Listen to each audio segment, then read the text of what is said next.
Good morning or good afternoon. I am Yvonne from Colorado, and it is Tuesday, August 15th. I want to welcome you all to the Winner Within Coaching Call, brought to you by the Unit of Prosperity, or UOP for short. We host these personal development calls Monday through Friday at 12 p.m. Eastern for the benefit of entrepreneurs and marketers everywhere. So you can feel free to invite your teams, no matter which company you represent, for some daily motivation and inspiration. Now, for the first time callers just now tuning in today, let me introduce our coach to you. He is a visionary, strategist, and entrepreneur. He is an energetic, highly impactful speaker and a fierce motivator. Utilizing his passion, he likes to take an aggressive approach to personal development by challenging what people see as the norm. His story is a remarkable one. From a very young age, he has had an entrepreneurial spirit but lacked the guidance of positive role models to hone his abilities. Even though he faced many pitfalls and major challenges along the way, with faith, will, determination, and perseverance, he was able to reach his goal of becoming a successful entrepreneur. He has an affinity for community outreach and volunteerism. He has served in many leadership capacities over the years and is currently a member of the board of directors for both the United Negro College Fund and sister cities in Jacksonville, Florida. His vision is to motivate and teach others the power of effectively utilizing knowledge, resources, and network ability to obtain definitive goals and reach their greatness. Grab something to write with, because you're certainly going to want to take notes as he shares with us his topic for the day, the tongue, talent, and tenacity. It is my pleasure to bring to the call Dr. Adrian Gentry. Dr. Gentry, are you ready? I am ready, and I would like to say thank you for the introduction. You are amazing. You are so welcome. Take it away. No problem. For the first time listeners that never heard me speak, I want to put a couple of things out there, and I put them out there every week. One, I'm a Christian through and through, so every time I speak, you're going to get this word. Two, I am a very passionate person, so at some point you'll start to hear my voice heighten. Do not get scared. I'm not having a panic attack. It's just coming out. My passion is just coming out of me. And three, I'm a meat and potatoes type of person, so I give you what I got, and then I'm gone. Today, the last couple of my topic, the tongue, the talent, tenacity. The other day I was sitting back and I was thinking about people who were very successful at what they do. It got me kind of in a deep study trying to figure out a couple of the attributes that make people successful and people fail. And the three things that came out were the tongue, the talent, and the tenacity. And so today I'm going to address those three things. I really want you, I know I said before, please take out a pen and piece of paper. You're going to want to write down some of these notes. I believe in a person questioning themselves to find the answer. I believe most people already have the answer inside of themselves. They just have it so deep down and haven't begun to address it yet. So the first thing I would like to talk about is the tongue. Like, words possess incredible power, and the power that it has, I don't think we really understand the significance of it. It has the power to wound. It has the power to heal. It has the power to destroy, or it has the power to build up. Three things that the tongue will shape in everyone's life are the relationships you have with others, the relationships you have with yourself, and the belief systems you live by. The tongue gives you the ability to breathe life into your situation. The Bible says the tongue gives you the power to actually move mountains. The problem most people have is we have been conditioned to use the words improperly. We've been conditioned to complain. We've been conditioned to gossip. We've been conditioned to speak what we see versus what we can actually be. I want you to write something down. What words am I using that are stopping me from getting the outcome that I want? And let me ask you a couple of questions. What are you speaking into your life? What are you speaking into your current situation? What are you speaking over your business? What are you speaking into your employees, or what are you speaking into your business partners? Listen, you have to understand something. Your words dictate your belief systems and form your limitations. 90% of the actions are controlled by our subconscious. Our subconscious mind is fed by what we see and what we hear. Two of the most powerful quotes I've ever heard on the subconscious mind come from Joseph Murphy. He says, as you sow in your subconscious mind, so shall you reap in your body and environment. Hold on, let me say that one more time. As you sow into your subconscious mind, shall you reap in your body and your environment. Many of us are sowing negative thoughts into our own mind, and we're allowing other people to sow negative into our subconscious. Remember I said 90% of every action that you take is controlled by your subconscious. The second one, he says, the way to get rid of darkness is with light. The way to overcome cold is with heat. The way to overcome the negative thoughts is to substitute the good thoughts. Affirm the good, and the bad will vanish. If you want to reap more in your life, if you want to reap more in your relationships, if you want to reap more out of your children and your business, you have to speak more into them.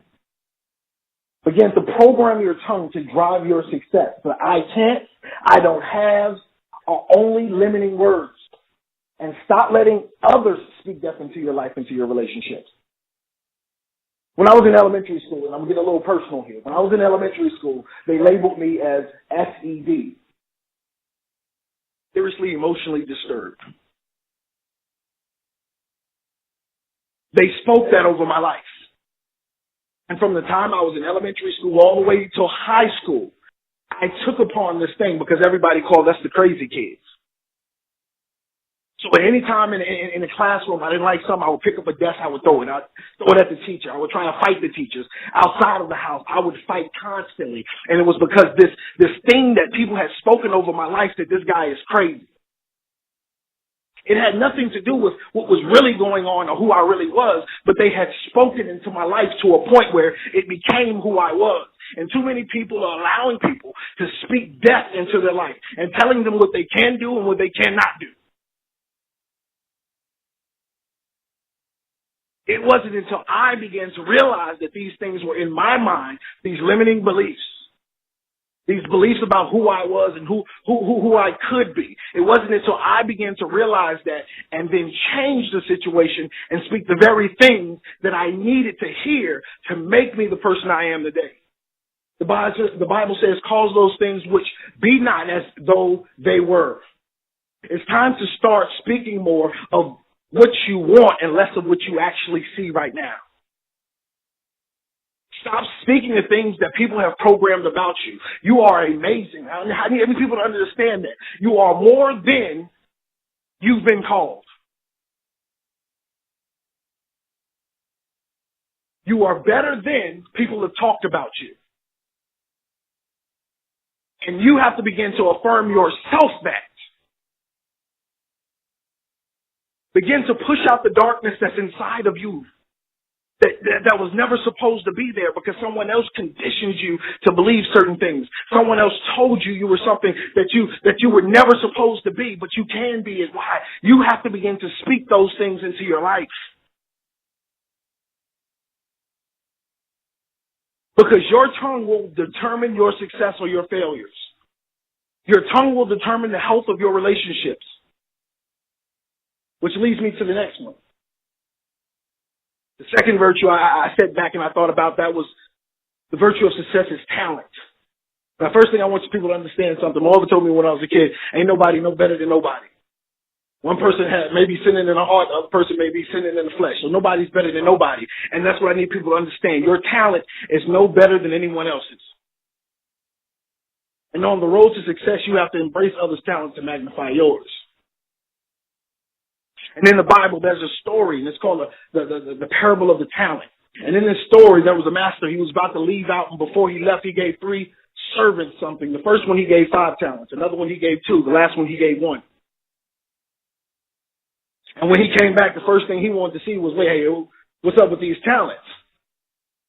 The one he gave 5, he brought him back another 5. He said, wow. Well done, good and faithful servant. The one he gave 3, he brought him back another 3. He said, or the one he gave 2, he brought him back another 2. He said, well done, good and faithful servant. Well, the one he gave, you will rule over many things. Come in so you can enjoy, right? So you can have joy. The last one he gave 1 talent to, he came back, he hid it. He didn't do anything with it. He sat on it and he waited and he waited. And he let fear grab hold of him, and he was holding on to the very thing that he needed to begin to multiply his life. But he didn't use it. He hid his talent. And that's what most of us are doing today. We're sitting back and we're waiting and we're waiting and we're waiting instead of using what we have and building on that. It amazes me how many people I talk to on a daily basis that refuse to use their talents. They've let fear grip them. They've let their tongue condition them. They have talked themselves out of using the very thing that they need right now to change their lives. Listen, don't worry about what someone else is doing and what they're great at. Worry about what you're great at. As you see in the story, if you were using your talent the right way, you will pick up other talents along the way. Figure out how to use your talent and make the things about your life begin to multiply.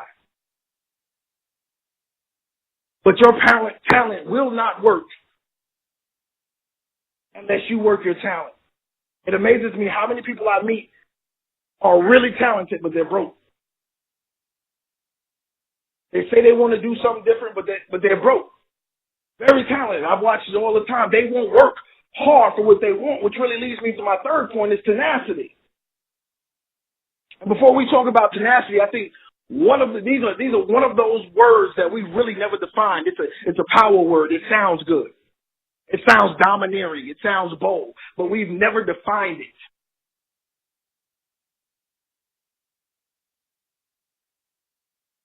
It's a trait that we all want to possess and have never really defined to see if we actually uphold that trait. It falls in the category of words like consistent, perseverance, even love. They sound good, but we really don't know what they mean. So here's the Webster's dictionary for the word tenacity. The quality or fact of being able to grip something firmly. The quality or fact of being very determined. The quality or fact of continuing to exist, persistent. In other words, you don't quit. No matter what mountains are in front of you, no matter what people may say about you, no matter what shortcomings, what problems, what you see right now in your life, you do not give up. You push until you win. In 2010, summer swimmer, Kathleen Baker was her name, was diagnosed with Crohn's disease. She was 13 years old. The doctors told her her swimming career was completely over. You have to understand a couple of things about this disease. It causes weight loss. It causes abdominal pain. It causes rectal bleeding, fatigue. And they told her she was completely done. A year later, she developed whooping cough. She coughed so much she actually broke ribs. You know what she said? I don't care what the diagnosis says. I don't care what the doctors told me I cannot do. I am going to swim and I'm going to win. At 19 years old, she entered into the Olympics. She won a silver medal and a gold medal.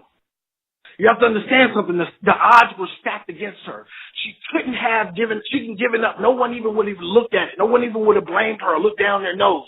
She was 13 years old when the problem started. She didn't become a champion until she was 19 years old. Some of us on this call are in our 20s, our 30s, heck, even in our 50s. And every time there's a problem, every time you don't get what you want, every time it's not as easy as you thought it was going to be, every time you have to lose sleep, you quit.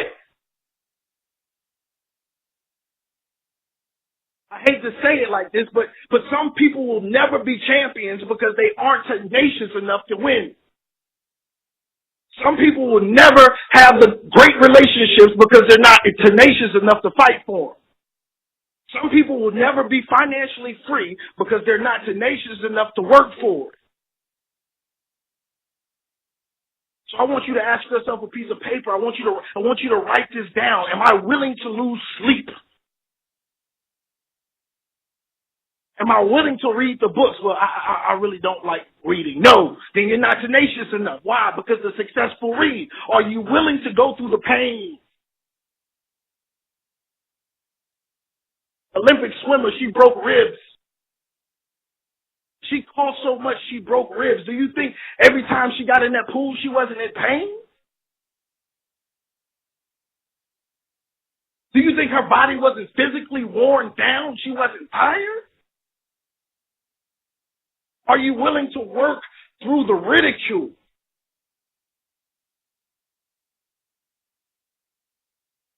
As soon as somebody starts talking about you, you don't want to deal with them no more. Some of y'all know my story, some of y'all don't. 7 years ago, I went through a divorce. I lost everything. I had to work for some people that knew my situation. They dogged me out. They picked apart every piece of me and ridiculed me at everything I did. They didn't understand my tenacity. See, they didn't understand that the ridicule was only fueling me to work harder.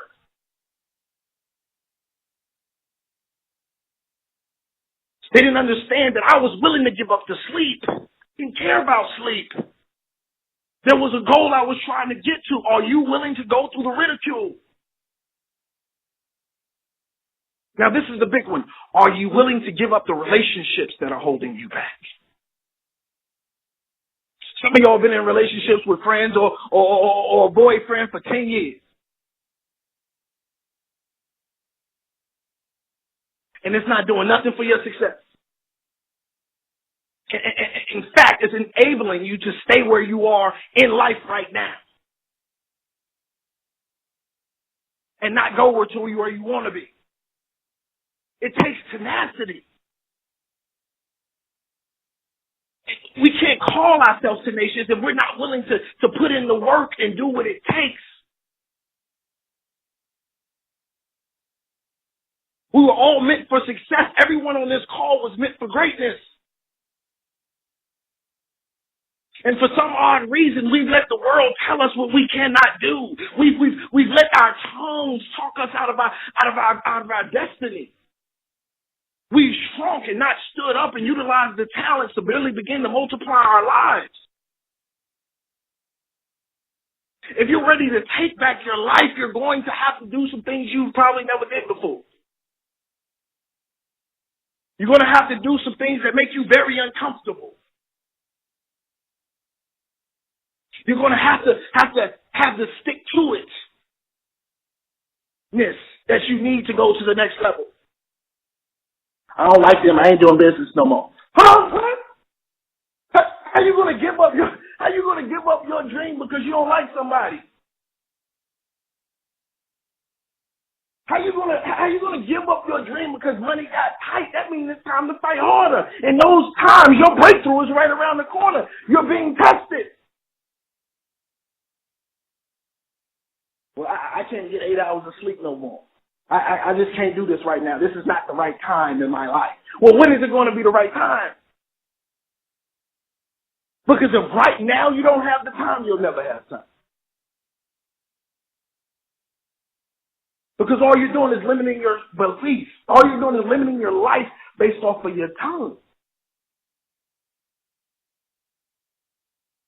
The tongue, the talent, and the tenacity. 1 Corinthians 9:24 says, do you not know that the race are all the runners run, but only one receives the prize? Run in such a way as to take the prize. Everyone who competes in the games trains with strict discipline. They do it for a crown. If you want to be successful, all these things have to line up. You have to do the things that a runner will do to win the crown. You have to train the tongue. You have to utilize the talent, and you have to go after everything with tenacity. Stop giving up on your dreams. Stop believing in what other people say. Heck, stop talking those things into your life that are stopping you from moving forward. And utilize the talent that God has given you. Because that's when you'll begin to multiply. You're amazing. You were destined for greatness. And you are great because God said so. Have a fantastic day.